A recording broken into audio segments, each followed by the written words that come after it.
दयालु राम की शरण, कृपालु कृष्ण की शरण, दयालु राम की शरण, कृपालु कृष्ण की शरण।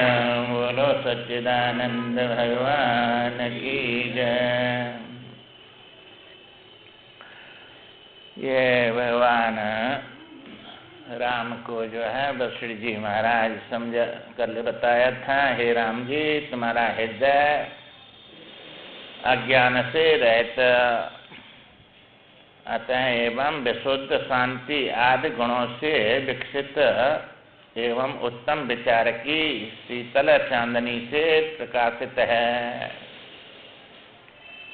हृदय से ऐसे उत्तम हृदय से युक्त होकर तुम उसी प्रकार शोभित हो रहे हैं जैसे निर्मल चंद्रमा से रात्रि आकाश शोभा पाता है रात्रि में। अब बतला रहे हैं इस संसार प्राप्ति की अनर्थ रूपता। ये संसार जो प्राप्त हुआ है ये अनर्थ है, अर्थ नहीं है ये। और ज्ञान का उत्तम महात्म, ज्ञान से कैसी उत्तम वस्तु प्राप्त होती है, जो प्राप्त ही है पर भूले बैठे उसको। और श्री राम में प्रश्न करने का जो कर्ता के गुणों की अधिकता का वर्णन है। राम जो है वे ऐसे प्रश्न करते हैं, प्रश्न किए बिना वस्तु समझ में नहीं आती है। और प्रश्न वही करेगा जो शास्त्रों का ज्ञान होगा, विवेक होगा, विवेकशील ही करेगा। और जो है और प्रश्नकर्ता के गुण उसमें रहते हैं। सब प्रश्नकर्ता के गुण हैं राम जी में, उनकी अधिकता का वर्णन है। और जीवन मुक्त रूप जो फल के हेतु भूत वैराग्य है, आदि गुणों का तथा सम का विशेष रूप से निरूपण करते हैं। वशिष्ठ जी कहते, हे राघव तुम्हारा मन उत्तम गुणों से परिपूर्ण है, तो हमारे योग्य शिष्य हो। और प्रश्न करने का ढंग अभी तुम जानते हो, भली भांति तुमको मालूम है कैसे प्रश्न किया जाता है। क्योंकि सुनते हैं जब अनेक प्रकार के प्रश्न उत्पन्न होते हैं कि ये बात ऐसे बोल रहे हैं और हमको ऐसी दिख रही है। क्योंकि जो दिखता है वो मिथ्या होता है, देखता है वो सत्य होता है। इसलिए उस सत्य आत्मा को सतगुरु ही बताते हैं। अब जो है तुम कही हुई बात को विशेष रूप से समझ लेते हो, इसलिए मैं आदर पूर्वक तुम्हें उपदेश देने को उद्यत हुआ हूँ। अब तुम अपनी बुद्धि को जो रजोगुण और तमोगुण से रहित विशुद्ध सतोगुण का अनुसरण करने वाली है, ऐसी बुद्धि से तुम मेरे बताए हुए उस तत्व को समझो। उस आत्मा में उपस्थित स्थापित करके ज्ञानोपदेश श्रवण करके के लिए तैयार हो जाओ। जो तत्व ज्ञान है, सत्य ज्ञान है, उसको मैं बतलाता हूँ और उसको तुम श्रवण करो। प्रश्नकर्ता में जितने गुण होने चाहिए वे सभी गुण तुम में वर्तमान हैं। जैसे समुद्र में रत्न आदि संपत्तियां भरी रहती हैं, उसी प्रकार वक्ता के सभी गुण मुझ में विद्यमान हैं। ये वशिष्ठ जी महाराज कह रहे हैं। जैसे समुद्र में रत्न भरे रहते हैं, ऐसे ही जो है सदगुरु में ज्ञान रूपी रत्न भर रहे हैं अनेक प्रकार के। हे वत्सल, जैसे चंद्रमा की किरणों के संपर्क से चंद्रकांत मणि आदर्शता का आ जाती है, उसमें तो जो है वो शीतलता आ जाती है उसमें। इसलिए इसी प्रकार आत्मा में भी ज्ञान के संसर्ग से उत्पन्न हुई वैराग को प्राप्त हो। तुम सर्वथा शुद्ध और तुम्हारा बाल्यावस्था से ही शुद्ध विशुद्ध तथा अविच्छिन्न सद्गुणों के साथ संबंध चला आ रहा है। किसी बच्चा में रजोगुण ज्यादा होता है, वो बहुत तूफान मचाता है बच्चापन से। कोई ऐसा शील होता है, शांत रहता है। किसी में रजोगुण ज्यादा होता है, किसी में सत्वगुण होता है, किसी में तमोगुण होता है। इसलिए तुम में जो है बच्चापन से ही सत्वगुण है। तब तो विवेक हुआ है, ये छोटी अवस्था में ही, बाल्यावस्था में ही हो गया। शुद्ध है और सद्गुणों के साथ संबंध चला आ रहा है तुम्हारा। जितने भी सद्गुण हैं तुम में सब विद्यमान हैं। ठीक उसी तरह जैसे कमल का अपने विस्तार वाले निर्मला एवं दीर्घ तंतुओं से और संबंध लगा रहता है। क्योंकि कमल के अंदर डाणी में बड़े तंतु होते हैं छोटे छोटे से, और उनसे उनका संबंध बना रहता है, तभी वो कमल खिलता है। इसी प्रकार कथा को सुनने के योग्य अधिकारी हो तुम। अब मैं मोक्ष कथा का वर्णन करूंगा, तुम सावधान होकर इसे सुनो। यह कथा उस परम पद से संबंध रखने वाली है जिसका साक्षात्कार हो जाने पर जितने लौकिक कार्य, जितनी लौकिक दृष्टियां हैं, वे सब के सब पूर्णतः शांत हो जाती हैं। क्योंकि सत्य में मिथ्या प्रतीत होता है और ज्ञान से ये मिथ्या जो है शांत होगा। अब ये सब जो है मैं मेरे दिख रहे हैं, ये सब दुख में पड़े हुए जीव को दुख दे रहे हैं। इसलिए हे राम जी, संसार रूपी विषय के आवेश से उत्पन्न हुई विसूचिका बड़ी दुस्तर है, ये दुसाई है, ये जो है सहन नहीं होती है। विषय निवारक गरुड़ मंत्र से ही इसका मूल नाश होता है। जैसे गरुड़ जी जो है सर्प को खा जाते हैं विष को, फिर भी जो है उनको मृत्यु नहीं होती उससे। इसी प्रकार जीव और ब्रह्म की एकांत्म बोध ही वह गरुड़ मंत्र है। वही परमार्थ ज्ञान भी मूल मंत्र है, वही सत्य ज्ञान है, मूल मंत्र है। सत्पुरुषों के साथ शास्त्र अनुशीलन करने से निसंदेह उस योग की प्राप्ति हो जाती है। शास्त्र चिंतन करने पर इसी जन्म में अवश्य ही संपूर्ण दुखों की समूल विनाश हो जाता है, ऐसा मानना चाहिए। ये नहीं कि ये फिर आगे जाके होगा, सुनते समय ही सब नाश हो जाता है अविद्या का, और अविद्या से सब दुख आ रहे हैं। ये राग बोलेंगे अबोध से, तो अबोध ही राग करा रहा है, और अबोध से जो है राग में ही दुख होता है। क्योंकि छोड़ना चाहता नहीं जो पकड़ रखा है, और वो छूटे बिना रहेगा नहीं, वो तो हर समय क्षण क्षण में छूट रहा है। इसलिए ये अबोध नष्ट हो जाता है निसंदेह, इसी में उसका नाश हो जाता है।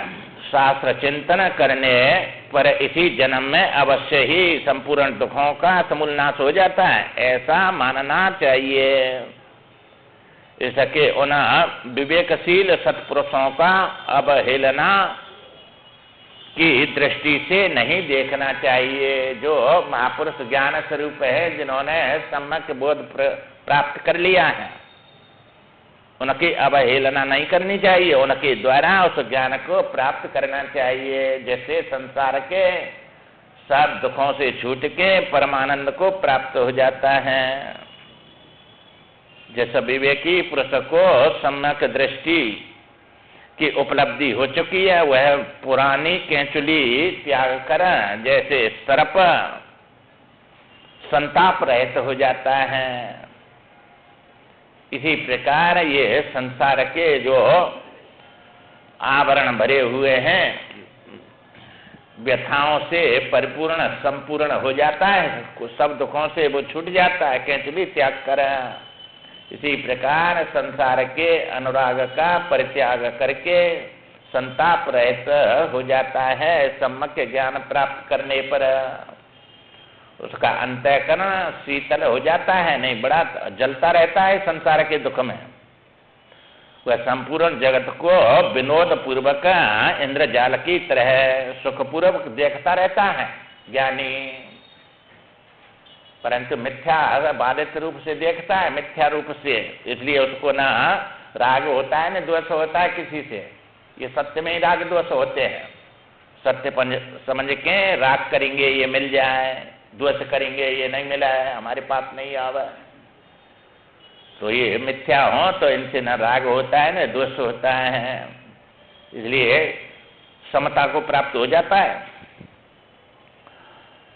और जो है ये उसके लिए यह संसार परम दुखदाई ही है। यह संसार अनुराग बड़ा ही कष्टदायक है। जो जिन्होंने उस तत्व को नहीं जाना उनके लिए बड़ा दुखदाई है।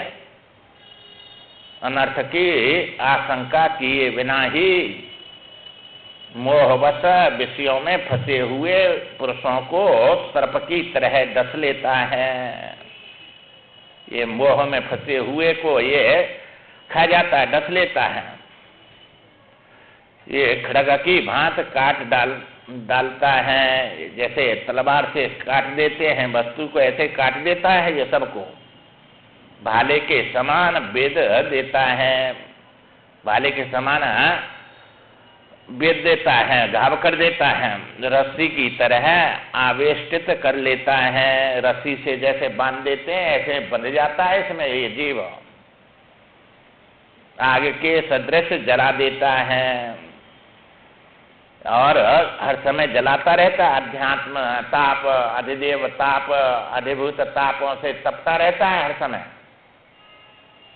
रात्रि की तरह अंधा बना देता है, जैसे अंधकार होता है ऐसा ही ये कर देता है।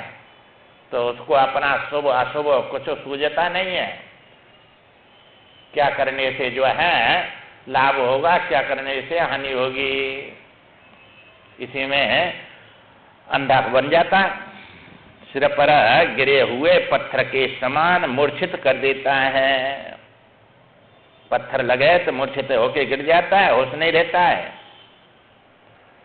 और विचार शक्ति को हर लेता है, उसके अंदर न सूझ लाभ नहीं हानि, लाभ हानि की सूझ नहीं रहती है। मर्यादा का विनाश कर देता है, सब मर्यादाओं को तोड़ देता है, मर्यादित हो जाता है, न करने योग्य कर्मों को करता रहता है और बड़े दुख पाता है और मोह रूपी अंधकूप में गिरा देता है। तृष्णा तुम्हें जर्जर कर देती है। ये तृष्णा जो है ये जर्जर बना देती है। अधिक क्या संसार में ऐसा कोई दुख नहीं है जो संसारी मनुष्यों को तृष्णा से न प्राप्त होता हो। ये सब तृष्णा इतना दुखी करती रहती है हर समय। यह विषय भोग रूपिणी विसूचिका दुष परिणाम वाली है। ये सब जो है ऐसे परिणाम को प्राप्त करा देती है, जाकर किसी प्रकार की कोई शांति नहीं मिलती। यह नरक नगर रूप शरीर समुदाय के साथ अनुराग उत्पन्न करने वाली है। ये शरीर रूपी जो नगर है इसी में अनुराग कर देती है, इसी को सब कुछ मानता है। और इसके लिए तो सब चीज चाहिए, इसकी पूर्ति होती नहीं है। कितनी सुविधा चाहिए और सुविधा के साथ असुविधा और हो जाती है, पराधीन बन जाता है। अब कितनी सुविधा हो गई और फिर कितना पराधीन हो गया, हर समय दुखी रहता है। यदि इसकी चिकित्सा न की जाए तो यह अवश्य ही उन हजारों नरकों की नरकीय दुर्गतियों को प्राप्ति कराती है। इस अविद्या रूपी जो अज्ञान को नष्ट नहीं करेंगे तो उन नरकों की प्राप्ति कराती रहेगी। जहाँ नरकों में पाषाण वक्षण खड़ग द्वारा अंगों को छेदन और जो है पर्वत शिखर से निपातन, पत्थर द्वारा उत्पीड़न और अग्निदाह को हिमाभेष की भांति अंगों के कुतरने को चंदन के लेप की तरह असे पत्र वाले वृक्षों के वन में दौड़ाने की कीड़ा के द्वारा, जैसे तलवार की धार के जैसे वे पत्ता होते हैं, सरपते के देखे, ईख के देखे तो मैंने गन्ना के बड़े पहने होते हैं, वे उस समय के निकलेंगे तो सारा चीड़ देते हैं, ब्लेड से जैसे चीड़ देते हैं, बड़ा दुख देते हैं, उसमें दौड़ाते हैं। शरीर में छिद्र किए जाने वाले लोहे के गर्म जंजीरों द्वारा देह को लपेटने को शरीर संस्कार के समान युद्ध में काम आने वाले अग्नि बुझे बाणों की धारा बाहक वृष्टि को अग्रिम ऋतु में वेदना के लिए कहे जल यंत्रों के फव्वारों की बूंद वर्षा के सदृश सिर के काटे जाने को दुख निद्रा के तुल्य मुख बंद करके बलपूर्वक किए गए मुखी भाव को स्वाभाविक मुख मुद्रा के समान अकिंचित ताको महती समृद्धि की तरह सहन करना पड़ता है। ये सब दुख बताए उन नरकों के जीव के लिए, ये सब भोगने पड़ते हैं, ऐसे कर्मों से ऐसी ऐसी योनि न जाता है और माँ ऐसे ऐसे दुख भोगने पड़ते हैं। अब वे सब याद आ जाए तो ये जन भी नहीं कहना पड़ेगा कि तुम्हें उनसे छूटने के लिए प्रयत्न करो, अपने आप लग जाएंगे इस समय, पर वे सबको भूल गए, याद नहीं है। और ऐसा लगता है हम तो ऐसे ही रहेंगे बस, बड़ा मजा आ रहा है, यहाँ तो है घर मकान भोजन सब मिल रहा है, सब सगे संबंधी ऐसा मिलता रहे तो कुछ भी करने की जरूरत नहीं है, ये तो बहुत बढ़िया है। पर ऐसा मिलने वाला नहीं है, बिना भजन के बिना धर्म के जो है सुख मिलेगा ही नहीं, और बिना धर्म के एक एक क्षण बड़ा भारी जो है दुख कमा कमा के जमा कर रहा है, ये सब भोगने पड़ेंगे। कर्म दिखते हैं, उन कर्मों के फल नहीं दिखते हैं कि इनका फल कितना भोगना पड़ेगा, क्योंकि जो अधिकार में नहीं है उन कर्मों को करता है और उनके जो है मजा लेता रहता है, और मन से शरीर से वाणी से सबसे होते हैं ये कर्म।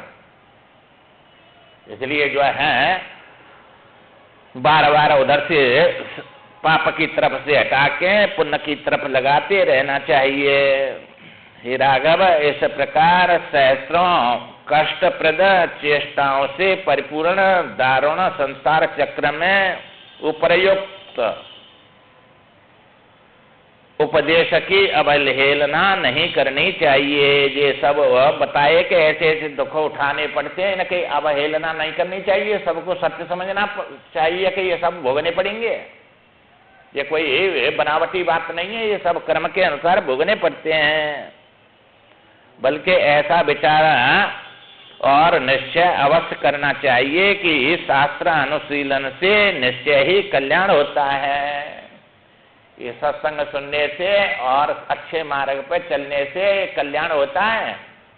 ऐसा नहीं कि ये व्यर्थ जा रहा है हमारा एक घंटा, बड़े काम का बन रहा है, चाहे समझ में आवे चाहे नहीं आवे, बट यहाँ बैठ जाना ही कितने महत्व का है। और ये सब संस्कार जबरदस्ती चलाएंगे आगे जाके और सत को मिटा देंगे, पापों को और पुण्य भर देंगे अंदर। ऐसा ये सत्संग है। इसके समान तो दुनिया में कोई कर्म है ही नहीं, दुनिया में सब कर्म उपासना और ज्ञान तीनों भरे भरे हैं इसमें, वो तीनों पर जबरदस्ती लगा देता है। ये तो जीव सुनता नहीं है, महत्व नहीं समझता है इसका, इसलिए इसकी अवहेलना कर देता है। सत्पुरुषों के साथ शास्त्र चिंतन करने से जिसका देह अभिमान नष्ट हो गया है। ये बार बार ये कहते हैं तुम ये शरीर नहीं है, शरीर में रहने वाले इससे अलग है, और रहने वाले जो शरीर हैं उससे भी अलग समझ देखने वाले हैं इनको, चूंकि शरीर में रहने वाले भी कई मालूम पड़ते हैं।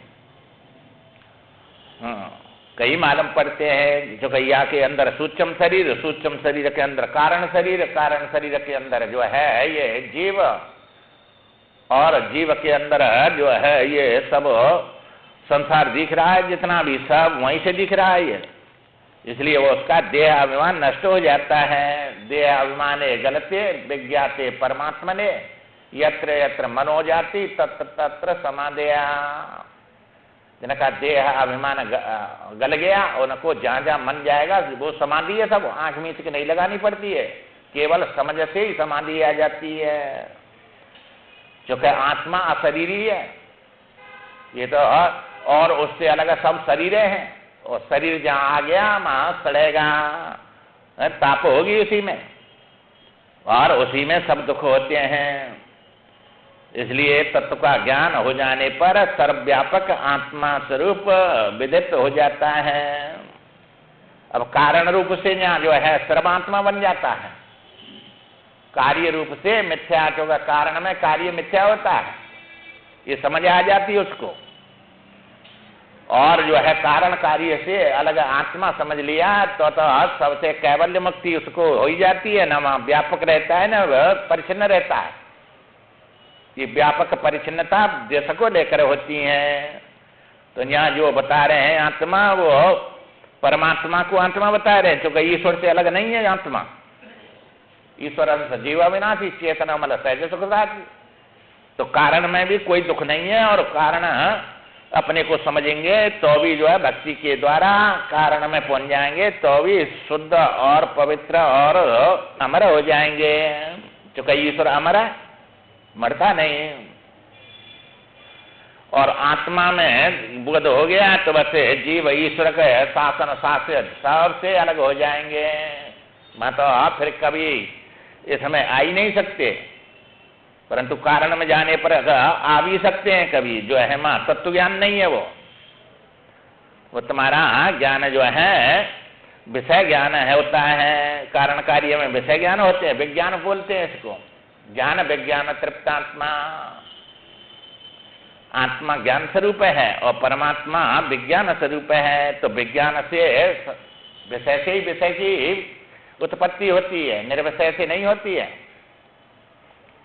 इसलिए अपना वेदांत जो है उस चेतन को कारण मानता है, और दूसरे कारणों के निषेध के लिए कारण मानता है। क्योंकि दूसरे कारणों में दोष आते हैं।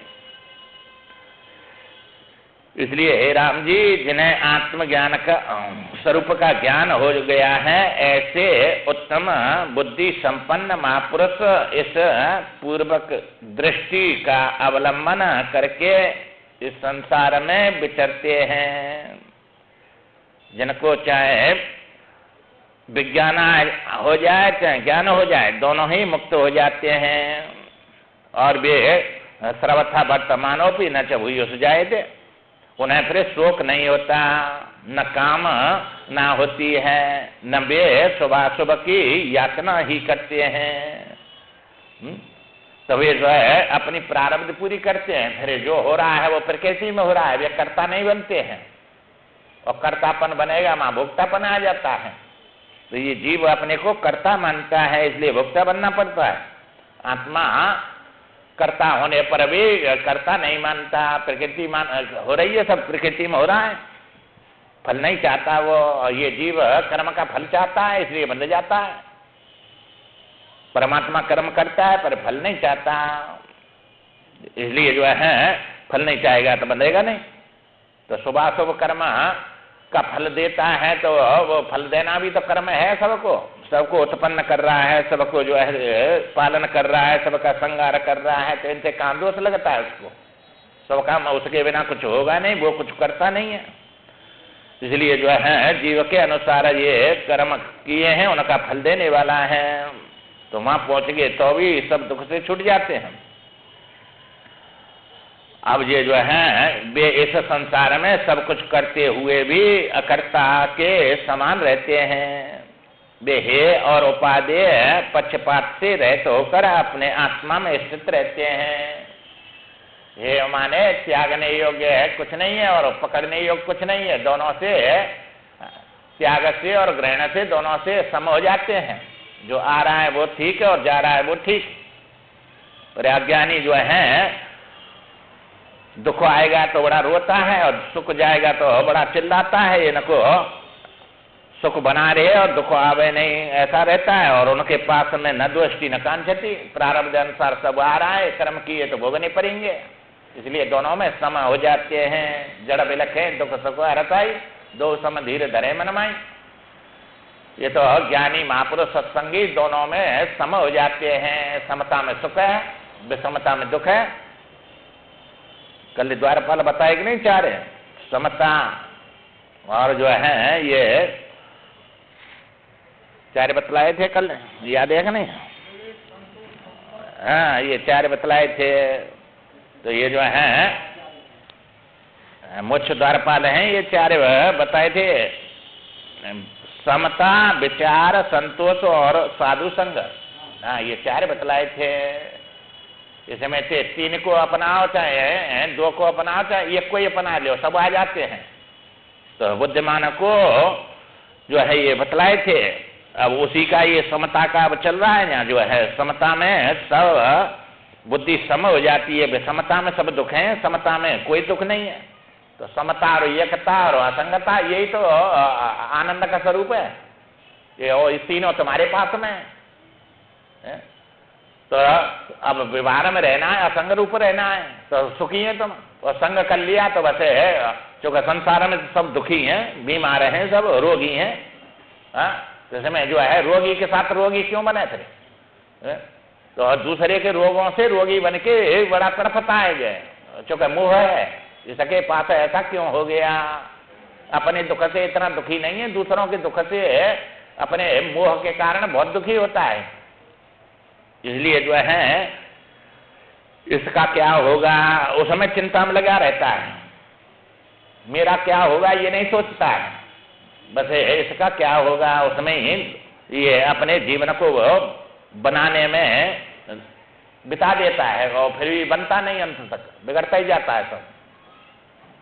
इसलिए जो है इस प्रतिदिन जो है पवित्रता से रहते हैं और सत्शास्त्रों में प्रतिदिन स्वच्छ कर्म करते हुए सन्मार्ग पर चलते हैं। ये नहीं कि ज्ञानी जो है कर्म छोड़ दे, सब शुभ कर्म करते रहते हैं। और अन्य लोगों की दृष्टि में वे आते जाते हैं, कर्म करते हैं, बोलते हैं, परंतु वास्तव में न आते हैं, न जाते हैं, न कर्म करते हैं, न बोलते हैं, क्योंकि ये सब जो है ये प्रकृति में हो रहा है। सब आत्मा में न बोलना है, न जाना आना है, न कोई कर्म है। अभी आत्मा हो गया, ये जीवात्मा नहीं रहे। जीवात्मा उसमें जो है व्यवहारिक है, ये कल्पना है। दर्पण के समान जैसे तुम्हारा दर्पण में मुख दिखता है, ऐसा ये वृत्ति में जीव दिख रहा है आत्मा में।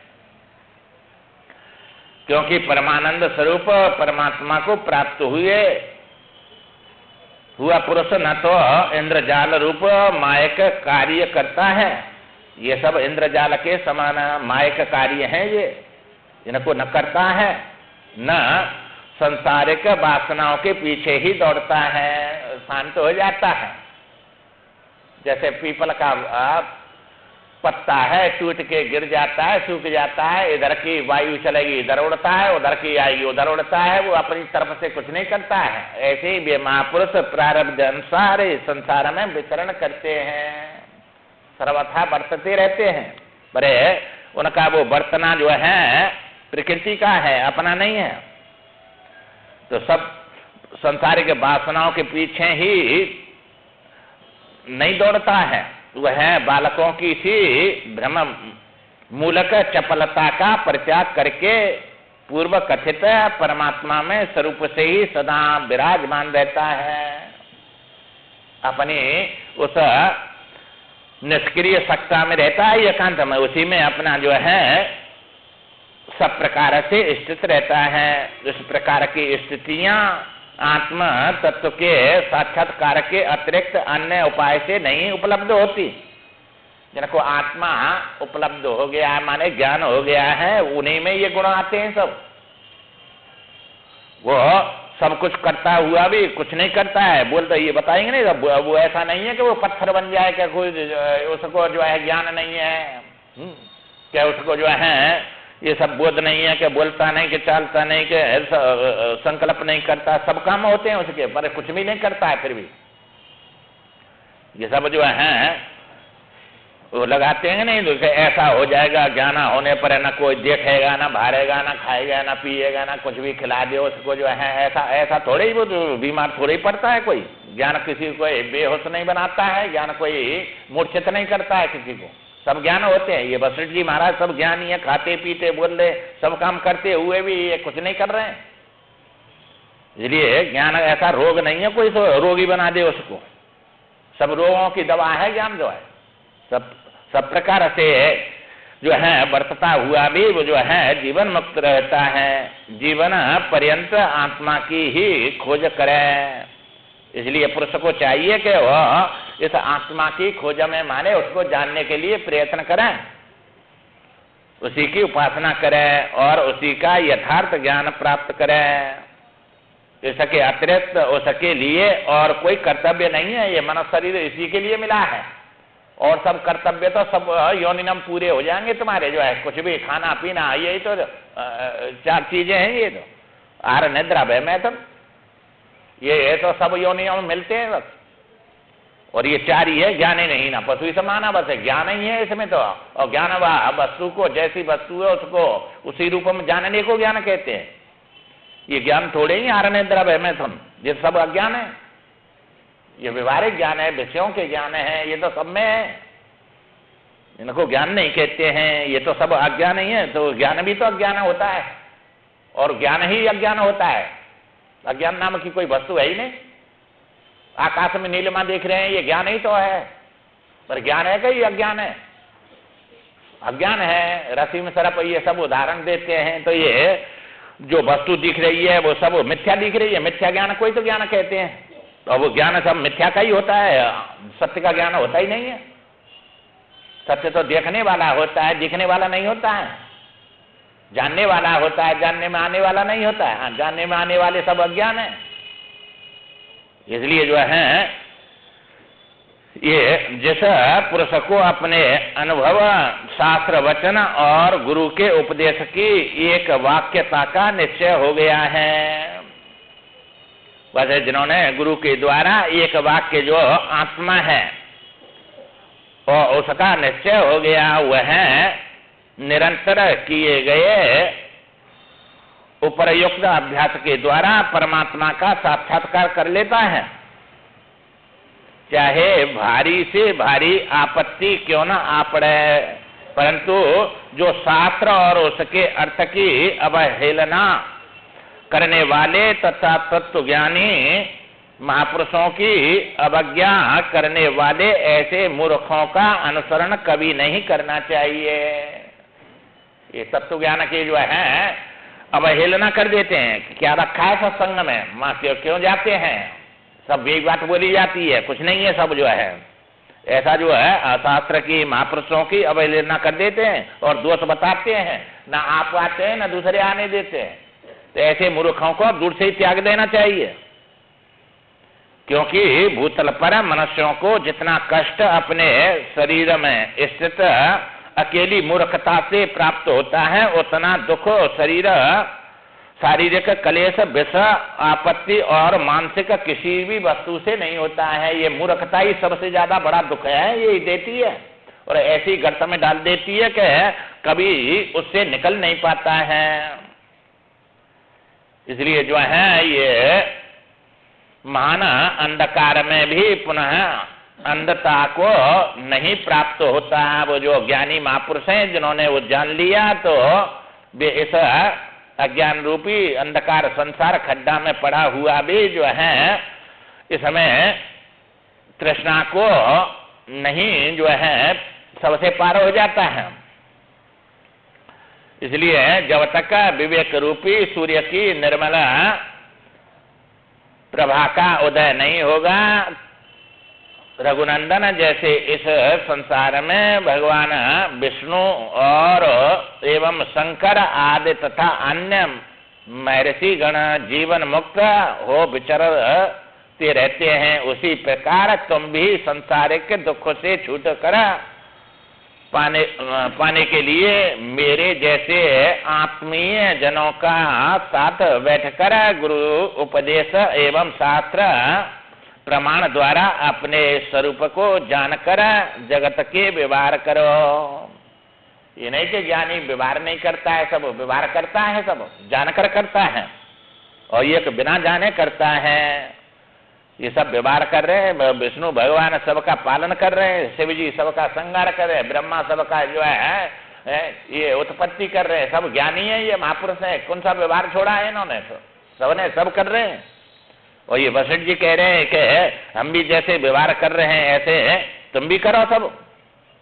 ये तुच्छ से तुच्छ तिनके के सदृश है ये संसार का जगत में दुख सुख, ये तो तिनके के समान तुच्छ हैं सब, और दुखों का तो अंत ही नहीं है इस संसार में। तो इसलिए जो दुख रूप परिणाम में परिपूर्ण है, उन लोक का सुखों का आस्था नहीं करनी चाहिए। ये लौकिक जो सुख है इनमें आस्था नहीं बनानी चाहिए कि ये मिल जाए जब हम सुखी होंगे। ये तो तुम न चाहेंगे तो भी मिलेंगे, ये जीवन इनके लिए नहीं मिला है।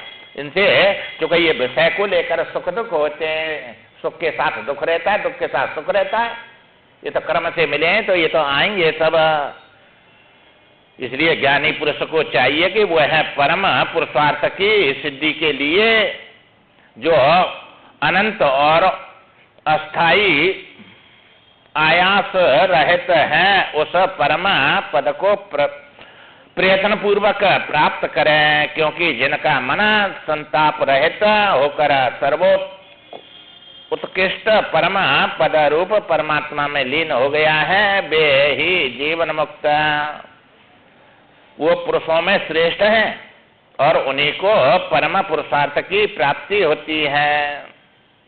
जो दुरात्मा पुरुष राज्य आदि जागतिक दुखों के उत्पादन में उपलब्ध होने पर उनके उत्तम भोग के आस्वादन में से ही तृप्त बने रहते हैं, उन्हें तो तुम अंधे मेढक के समान समझो।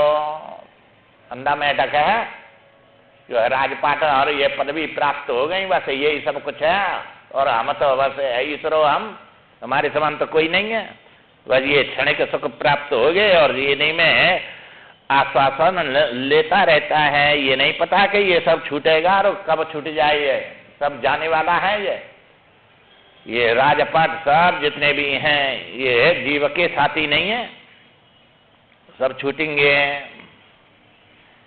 अब जो है ये उस तत्व को बतला रहे हैं जिसको प्राप्त करके संसार के मोह से सदा सदा के लिए छूट जाता है। अब जो दिख रहा है, ये दिख रहा है कि मैं जो है देखता हूँ, कर्म करता हूँ, भोगता हूँ, दुखी सुखी, ये सब जितना भी अध्यास से हो रहा है, सत्य आत्मा में जीव का अध्यारोप होता है, सिद्ध नहीं होता। ये जीव को सिद्ध करो, अध्यारोप है। अध्यारोप वस्तु सत्य नहीं होती है, अध्यस्त होती है, अधिष्ठान सत्य होता है। तो सत्य आत्मा जो है वही सत्य है, उसमें ये अध्यस्त जीव है। विचार से आत्मा का संसर्ग जीव स्वरूप से ये है अध्यस्त है, आत्मा का संसर्ग है, और जो है जीव स्वरूप से अध्यस्त होता है। अध्यास में ऐसा होता है, ये सत्य का असत्य के साथ में संसर्ग बोला जाता है। जैसे रस्सी का संसर्ग नहीं हो तो सर्प सिद्ध ही नहीं होगा। तो रस्सी का संसर्ग है और सर्प उसमें जो दिख रहा है वो स्वरूप से अध्यस्त है। इसलिए ज्ञान होने पर उसका अलग स्वरूप नहीं रहता है, वो रस्सी रूप ही था और उसी के रूप में शेष बचता है। तो सर्प का होना न होना दोनों रस्सी है, ऐसे ही जीव का होना न होना दोनों आत्मा है।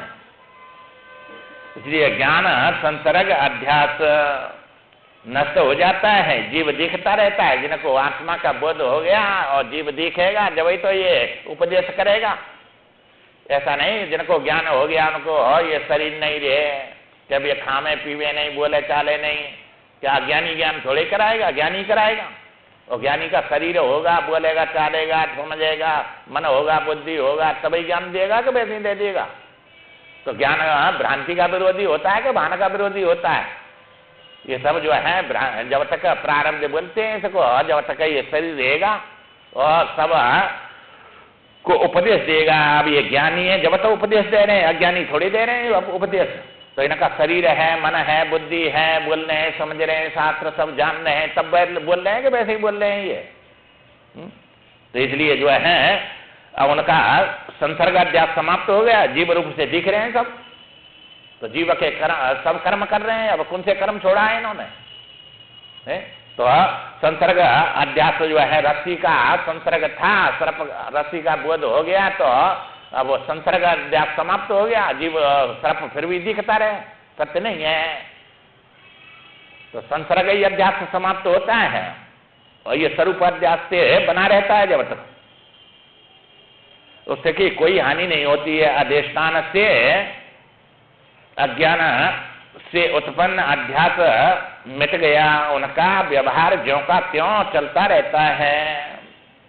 राम जी, जिनका जो है अधिष्ठान ज्ञान से अध्यास समाप्त हो गया और समाप्त होने पर भी व्यवहार ज्यों का त्यों चलेगा। जैसा अज्ञानी का होता है ऐसा ही ज्ञानी का होता है।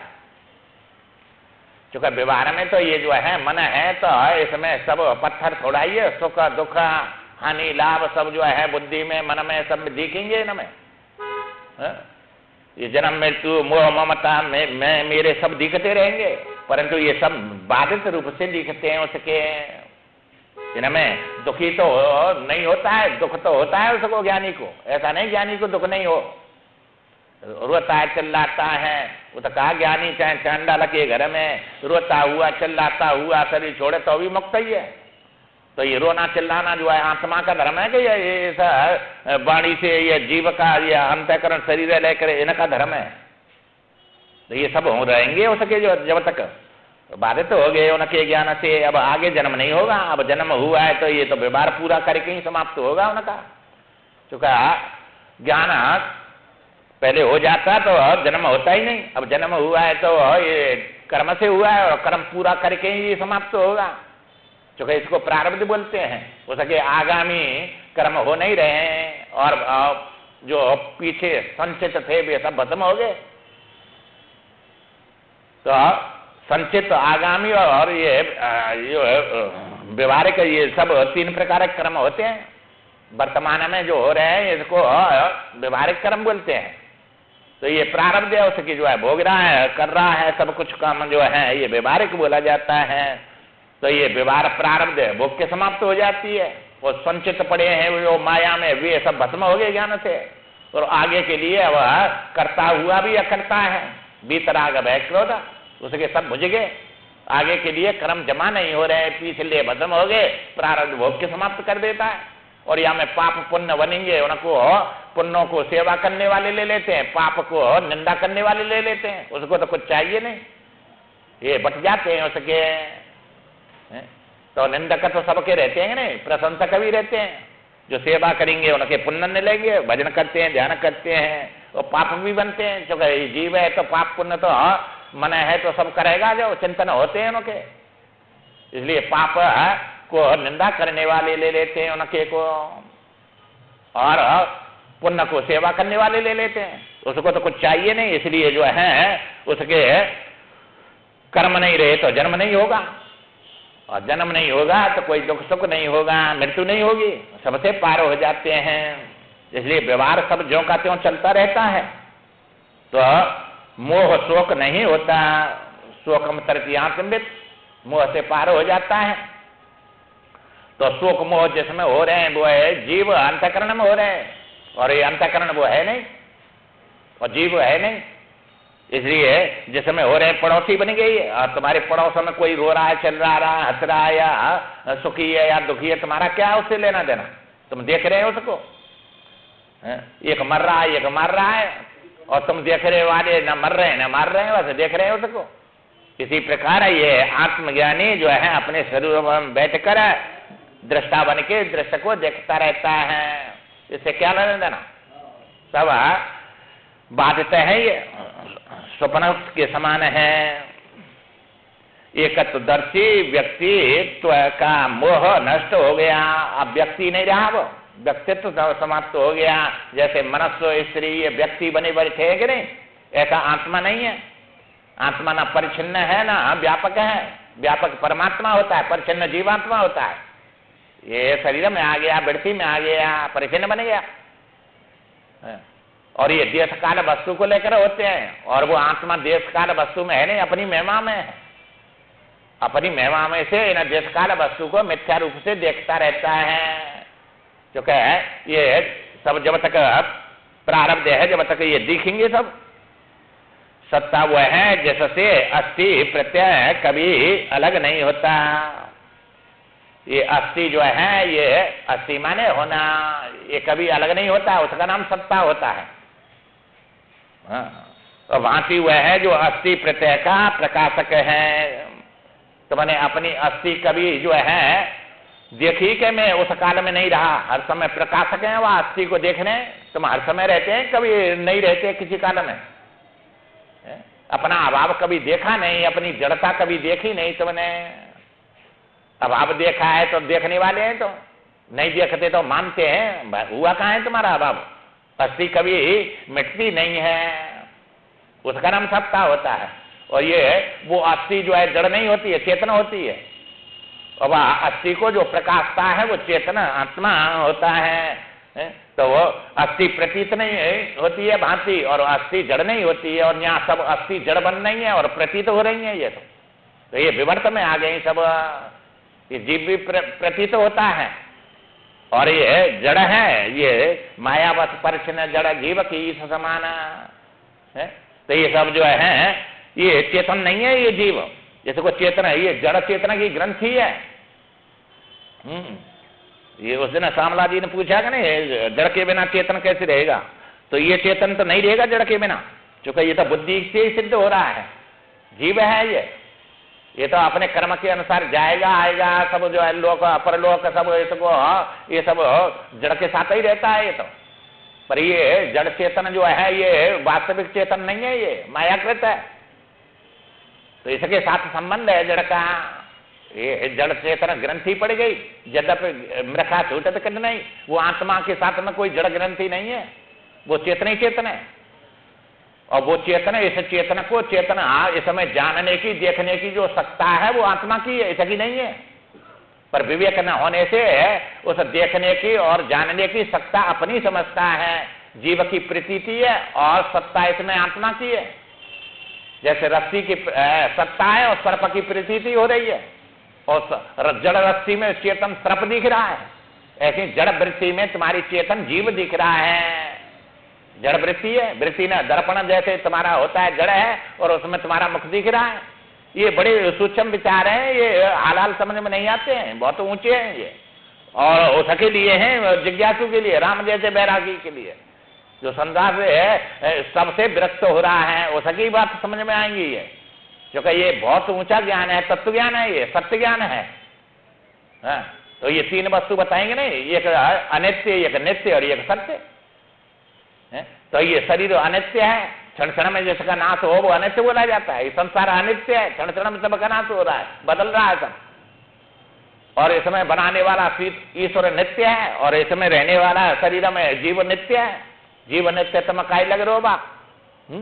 तो ये पांच भूतों का बना हुआ है ये शरीर तो क्षण क्षण में नष्ट हो रहा है, ये स्थायी थोड़ा ही है, अनित्य बोला जाता है। इसमें रहने वाला जीव नित्य बोला जाता है, और इन दोनों का अधिष्ठान है वो आत्मा सत्य बोला जाता है। तो ये नित्य और अनित्य जो है ये दोनों ही सत्य नहीं है, ये व्यवहारिक सत्य है, ये है परमार्थ के सत्य नहीं है। इसलिए ये संसार को अनित्य समझता है, मिथ्या समझता है, उसको सत्य समझता है। सत्य थोड़ा ही है, वो नित्य है। तो ईश्वर जो है ब्रह्म सत्यम जगत मिथ्या, तो इस जगह पे ये मिथ्या कर दिया, वो सत्य समझ लिया। तो ये दोनों जो है नासमान और अविनाशी है, ये नित्य और अनित्य हैं, ये दोनों सत्य नहीं है। सत्य में ये है नित्य अनित्य दोनों दिखते हैं, आत्मा ही सत्य है, वही चेतन है, दूसरा चेतन नहीं, ये बनावटी चेतन है सब। जैसे है बाजीगर जो है कबूतर बना के उड़ा देता है, तो वो चेतन थोड़ा ही है। बाजीगर चेतन है क्या? वो कबूतर चेतन है? वो तो जाके माया है तभी तक चेतन दिख रहा है। कहाँ है वो चेतन और कहाँ है वे जड़? निकाल के गोला इतने बड़े बड़े पेट में से ढेर कर रहा है, तो उसके बनाए हुए जड़ चेतन दोनों मिथ्या है, मायाकृत हैं। इसी प्रकार ये मायाकृत संसार जो जड़ चेतन दिख रहे हैं, ये वास्तव में चेतन थोड़े ही है। आप समझते हैं ये माया का जड़ है और हम इसको जानने वाले चेतन है। हम सब साइंद्रिय और ये निरेंद्रिय, ये दीवाना जड़ है और हम चेतन है। ये चेतना और जड़ का बोध थोड़ा ही है। ये तो दोनों ही जो है प्रकृति के मायाकृत हैं, दोनों ही जीव को जड़ बताया माया है? माया बस परिच्छिन्न जड़ जीव की इस समान, ये जड़ है, परिच्छिन्न है और माया के वशीभूत है। ये ईश्वर कैसे हो जाएगा, आत्मा कैसे हो जाएगा? इसलिए जो है कह रहे हैं कि अस्थि जो है वो जड़ नहीं होती है और भांति प्रतीत नहीं होती है। जो ये जीव प्रतीत हो रहा है और ये शरीर जड़ है, इसमें जड़ में है और जीव प्रतीत हो रहा है, ये दुखी सुखी दिख रहा है तुमको। भांति हुआ है अस्थि प्रत्यय का प्रकाशक है, या अस्थि को तुम अपनी को हर समय देखते रहते हैं। कभी तुमने ऐसा नहीं कि उस काल में मैं नहीं रहा। यदि चित्त सत्य से अलग होगा तो क्षणिक हो जाएगा। ये क्षणिक इसलिए तो मरने वाला समझता है। सत्य को मां कर दिया, परमात्मा को अलग ब्रह्म बना दिया और अपने जीव बन गया। इसलिए मैं मर जाऊंगा, और वो सत्य को प्राप्त करने के लिए और दौड़ रहा है, भाग रहा है जीवन से बचने के लिए। ये जीव क्षणिक हो जाएगा, सत्य को अलग कर देंगे तो, और वो सत्य जो है तुमसे अलग होके जड़ बन जाएगा। इसलिए सत्य है पर चेतन नहीं है ब्रह्म, और यहाँ जो है चेतन है पर ये अविनाशी नहीं है, ये मरने वाला समझता है, क्षणिक बन गया। ये दो दोष आ गए इसमें। अब जब तक ये कथा नहीं करेगा ब्रह्म की और इसकी, जब तक ये जन्म मृत्यु दुख जाएंगे नहीं, तो ये विचार से जाएंगे, इनमें बड़े विचार चलेंगे ये। इसलिए जो है वो क्षणिक हो जाएगा। सत जड़ होगा, अस्थि जड़ नहीं। अब ये सत इससे अलग होकर जड़ हो जाएगा और अस्थि जड़ नहीं होती है, तो भांति प्रतीत नहीं होती। ऐसा परमार्थ आत्मा ही है, जिसमें जो है अस्थि जड़ नहीं हो सकी और प्रतीत नहीं होता है। वो देखने वाला दिखने वाला नहीं है। और ये जीव दिखता है दुखी सुखी, दिन में कितनी बार दुखी हुआ, कितनी बार सुखी हुआ, ये तुम नहीं देखा और तुम ही दुखी सुखी हुए। तो ये दिखने वाले दर्पण में वृत्ति में जीव तुम दिखने वाले बन गए और आत्मा रूप से देखने वाले बन गए। जैसे तुमने दर्पण ले लिया तो एक के दो बन गए, अब बने के दो की प्रतीति है मां, तुम्हें दिख रहे हैं, तुम्हें देख रहे हैं। इसी प्रकार यहाँ तुम्हें जीव रूप से दिख रहे हैं और तुम्हें आत्मा रूप से देख रहे हैं। तो ये वृत्ति लेकर उपाधि लेकर दो एक के दो मालूम पड़ते हैं, है नहीं? इसलिए जो है आत्मा ही मैं हूं, वह इदम इदम एम का प्रकाशक अधिष्ठान है, सच्चिदानंद है, उसी का नाम सच्चिदानंद है। वो स्वरूप है, सत चेतना आनंद आत्मा स्वरूप है। और ये सच्चिदानंद जो बनाया है, सच्चिदानंद रूपा है, रूप है ये। तो रूप मिथ्या होता है, स्वरूप सत्य होता है। जैसे दर्पण में तुम्हारा रूप है और ज्ञान तुम स्वरूप है, तो यह वृत्ति में तुम जीव रूप से रूप है और आत्मा रूप से स्वरूप है। ये स्वरूप और रूप दोनों मिले हुए हैं। यहाँ विवेक न होने से या रूप को ही मैं मानता है। सच्चिदानंद ब्रह्म अभिन्न आत्मा स्वयं सिद्ध हूं, ऐसा जो है जिसको ब्रह्म कहते हैं, वो अध्यारोप के लिए तुम अपने को परिच्छिन्न समझते हैं। इसलिए परिच्छिन्न में सब जन्म मृत्यु दुख सुख सब परिच्छिन्न में, इसलिए उपासना के लिए ब्रह्म का अध्यारोप किया जाता है। वास्तव में ब्रह्म जो है आत्मा से अलग कोई तत्व नहीं है, जो अहम और इदम के रूप में तथा इनके लोक व्यवहार के रूप में प्रतीत हो रहा है, होते हुए भी अपनी महिमा में ज्यों का त्यों है। ये लोक व्यवहार सब हो रहे हैं, उसी में हो रहे हैं, उसके बिना कुछ होगा नहीं। और फिर भी सब कुछ करता हुआ अपनी महिमा में झोंका त्यों है, उसमें कुछ भी नहीं हो रहा है और उसके बिना कुछ होगा नहीं। प्रतीत होते हुए भी अपनी महिमा में झोंका त्यों है।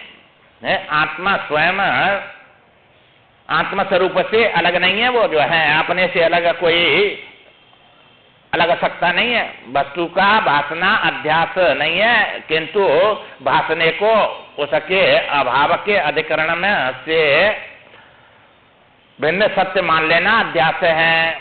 ये वस्तु का भासना अध्यास नहीं है, उसको सत्य मान लेना अध्यास है। जैसे आकाश में नीलिमा भासना अध्यास नहीं है, उसको सत्य मान लिया, ये अध्यास है। ये जीव जगत सब भासेगा परंतु इसको सत्य मान लेना अध्यास है। तो यह सत्यता की भ्रांति है, इसमें सत्य थोड़ा ही है। जैसे तुम्हारा स्वप्न निद्रा दोष से सत्य भास रहा है, वो भ्रांति है, वो सत्य थोड़ा ही है, जगने पर मिथ्या हो गया। ऐसे ही ये जो है परमार्थ में ये भी मोह नेता सब शोभन हारा, देखें स्वप्न अनेक प्रकार, तो ये भी परमार्थ में स्वप्न है सब, इसलिए सत्य नहीं है, मान लेना अध्यास है। ये सजाति आधे भेद कर देना इसमें, सजाति भेद, विजाति भेद, सुगत भेद, ये है हो गए कि नहीं। ब्राह्मण का ब्राह्मण से सजाति भेद बोला जाता है, ब्राह्मण का क्षत्रिय से जो है विजाति भेद होता है, और अपने स्वरूप में या शरीर में ये सुगत भेद है। आंखें अलग है, कान अलग है, मन अलग है, बुद्धि अलग है, ये पैर अलग है, हाथ अलग है, ये सब स्वगत भेद हो रहे हैं ये। और आत्मा में कोई भेद है नहीं, ना सजाति भेद है, ना विजाति भेद है, ना स्वगत भेद, वह चेतन ही चेतन है, दूसरा उसमें है ही नहीं कोई है। तो ये भेद कर देना, ये सब अध्यास में आ जाते हैं ये। और वह सत्य में है, और ये असत को सत्य मान लेना, ये सब अध्यास है। ये अध्यास का भेद कर देना अध्यास है। जब तक अपने स्वरूप को अद्वैत नहीं जानेंगे कि जगत का अधिष्ठान मैं हूं और प्रकाशक भी मैं हूं, दोनों एक हैं, यह गुरु ज्ञान सतगुरु के द्वारा ही ऐसा ज्ञान होगा। क्योंकि तुमने जगत का अधिष्ठान ब्रह्म को अलग कर दिया और आप जो है उसको देखने वाले प्रकाशक अलग हो गए, इसलिए जो है ये तुम क्षण के मरने वाले बन गए, वो सत जड़ बन गया, ये सब दोष आ गए। अब ये दोष एकता करने पर कैसे वो जो है अलग हुआ है और कैसे एक होगा, ये सब बिना ज्ञान के होगा नहीं, और इसको सतगुरु ही कराएंगे ज्ञान और तब होगा। इसलिए अब ऐसी न जिज्ञासा होती है उसको जानने को, न ये समय दुख दिखता है, इसलिए वजह है संसार चाहिए तो भजन करो दर्द माधव, क्योंकि इसके लिए बहुत बुद्धि चाहिए और आग्रह बुद्धि चाहिए और इस संसार से वैराग चाहिए, जो वैराग होता नहीं है। गुरु बिना होए न ज्ञान, ज्ञान की होए वैराग बिना, गावे वेद पुराण, सुख की मिले हरे भक्ति बिना। तो संसार के सुख चाहिए तो भक्ति करो दर्द माधव, और ज्ञान चाहिए तो इससे वैराग करके और उस तत्व को जानने के लिए गुरु के पास में और प्रश्न उत्तर बार बार ये प्रश्न उत्तर उठते हैं, पर अपनी बुद्धि से समाधान कर लेता है। अपनी बुद्धि से समाधान थोड़ा ही होगा, वह सत्य को मानता नहीं है, वह असत्य को सत्य मान के और बस निश्चय कर लेता है ऐसा है, तो ये वैसे ही बकरा है, ऐसा जो है ऐसा थोड़ा ही होता है। तो अपनी बुद्धि से कर लेना, ये सब जो है अपने को उस दुख में ही डाल देना है। इसलिए सतगुरु के पास में जाकर और उस ज्ञान को प्राप्त करने के लिए प्रयत्न करना चाहिए, तब तो इस संसार से मुक्त हो जाएंगे और नहीं जन्म मृत्यु का मुक्त समय चलते रहेंगे और कर्म